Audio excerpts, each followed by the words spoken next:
And here is the news afternoon. First, the highlights. The Legacy government restates commitment to sustainable waste management. Nigeria Bar Association files lawsuit against Inspector General of Police over tinted glass permit policy. On quarantine, aid workers use donkeys to reach Sudan's landslide region. And in sports, Super Eagles midfielder Dele Bashiru expresses desire to play at 2026 World Cup. And now the details. I am Mike James.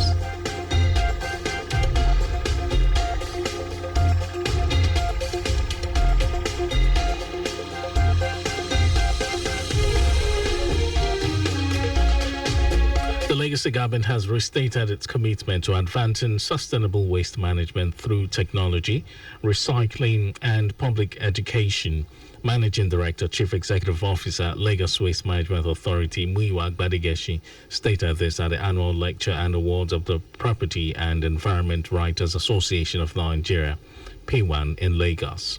Speaking on the theme, the place of waste management in relation to the Legacy government's Themes Plus agenda, Gbadigeshi said waste management is central to the Themes Plus agenda of Governor Babajide Sanwo-Olu's administration. He highlighted the economic opportunities in Lagos' waste sector, stressing that waste separation at source could unlock billions of naira in value while creating jobs. According to him, government has made progress on the Olushosu and Solus transfer loading stations and material recovery facilities, which would replace legacy dump sites with modern recycling and resource recovery infrastructure. Also speaking, the General Manager of the Lagos State Environmental Protection Agency, Babatunde Ajayi, reaffirmed the agency's commitment to environmental protection, waste management, and air quality monitoring. Ajayi underscored the need to safeguard the state's environment through effective management, air and water quality monitoring, and continuous public advocacy. Earlier, Chairman of the occasion, former Lagos State Commissioner for Fiscal Planning and Urban Development, Toyin Ayinde, stressed that waste management must begin with information and a change in mindset. To tackle the menace of man-made problems along its coastline, a Lagos State government is set to hold first ever Lagos Waterfront Summit with over 500 global experts expected to be in attendance.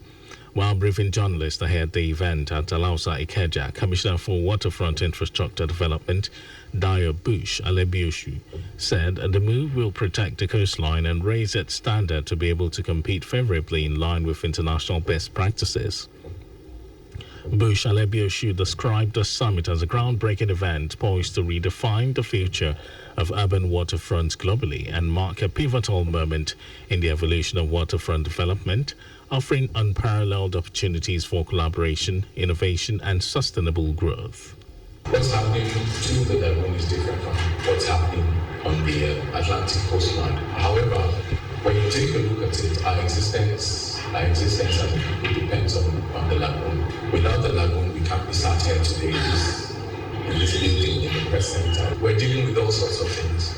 But what do you do when it's an act of God? You can only pray. But when it's an act of man, then it means you don't pray to man, you talk to man, you need to speak with each other. How does it concern us? It concerns everybody.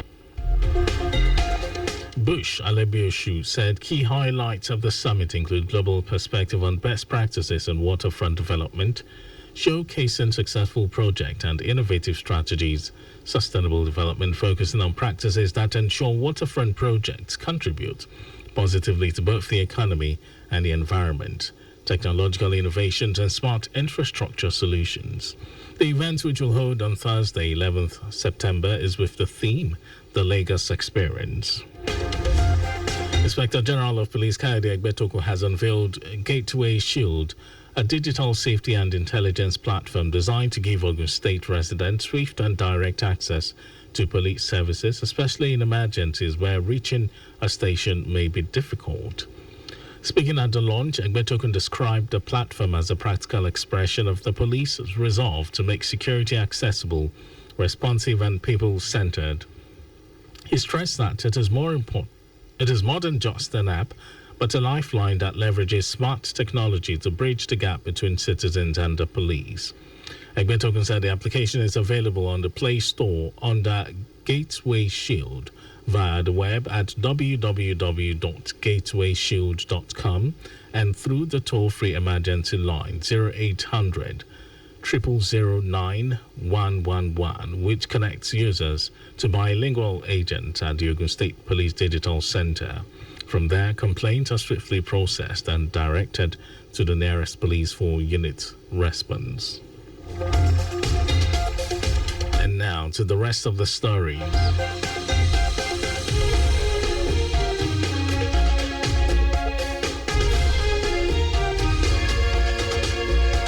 The Nigerian Bar Association (NBA) has filed a federal high court suit challenging the Inspector General of Police's tinted glass permit policy, saying the directive is unlawful and infringes fundamental rights.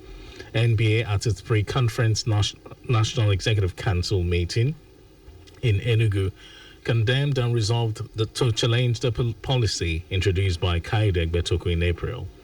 The policy initially set for enforcement on June 1, but later extended to October 2. On Public Interest and Development Law, Paul Ananaba, the NBA alleged that permits fees are being paid into a private account, raising transparency and accountability concerns. NBA also alleged that although enforcement of the policy has not started, there have been several reported cases of harassment and extortion of citizens by the policemen in checkpoint duty on the basis of this same policy.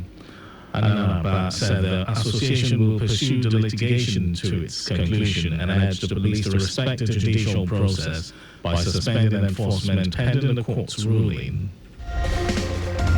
Today is International Day of Charity. The day was established with the objective of sensitizing and mobilizing people, non-governmental organizations and stakeholders all around the world to help others through volunteer and philanthropic activities. 5th of September was chosen to commemorate the anniversary of the passing away of Mother Teresa of Calcutta, who received the Nobel Peace Prize in 1979 for work undertaken in the struggle to overcome poverty and distress, which also constitutes a threat to peace. Charitable efforts now influence public policy, fund innovation, and support communities where public services fall short. In fragile regions, they often fill critical gaps where governments cannot. In some foreign news, aid workers on donkeys have delivered the first humanitarian supplies to survivors of a landslide that reportedly killed hundreds of people in a remote mountain village in Sudan's western Darfur region. Heavy rains and flash floods that hit Tarasin village, triggering the disaster on Sunday, have continued, making it difficult to reach the affected families. Team lead at aid agency Save the Children, Francesco Lanino, said families in Tarasin have lost everything and it took the team more than a full day on a rocky, muddy and hilly route to reach this devastated community. It remains unclear how many people died, but the armed group in charge of the area puts the number at 1,000. And now, sports news. Lazio midfielder Fisayo Dele Bashiru has expressed his desire to for Nigeria Super Eagles at the World Cup.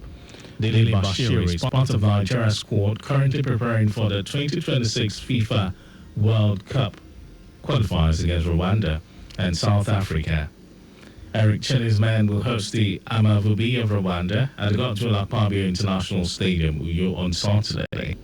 They will then keep a date with Bafana of South Africa,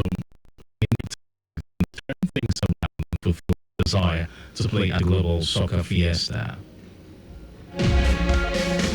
That was our news at noon. Just before we go, ensure the registration mark on your vehicle is clear and visible at all times. You can follow us and like all our various social media platforms: X, Traffic Radio 961, Facebook, Lagos Traffic Radio 96.1 FM, Instagram, Lagos Traffic Radio 961.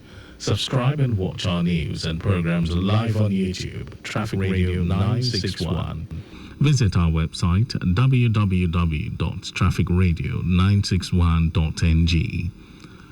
You can also listen to Lagos Traffic Radio on my Lagos app for timely updates. Did you know that the Sanwo-Olu administration organized a forum for women across the 57 local government and local council development areas in the state with a view to enhancing their productivity and economic growth? You can get more details on the Legacy Government website, and to end the news, here are the highlights of the major stories. The Legacy Government has restated its commitment to advancing sustainable waste management through technology, recycling and public education. The Nigerian Bar Association (NBA) has filed a federal high court suit challenging the Inspector General of Police's tainted glass permit policy, saying the directive is unlawful and infringes fundamental rights. We also told you that aid workers on donkeys have delivered humanitarian supplies to survivors of a landslide that reportedly killed hundreds of people in a remote mountain village in Sudan's western Darfur region. In sports, Lazio midfielder Fisayo Dele Bashiru has expressed his desire to play for Nigeria Super Eagles at the World Cup, and for contact with the newsroom, send a message to info@trafficradio961.ng. That ends the news broadcast compiled by Adewale Oloporuku. Thank you for listening, Lagos. My name is Mike James. Good afternoon.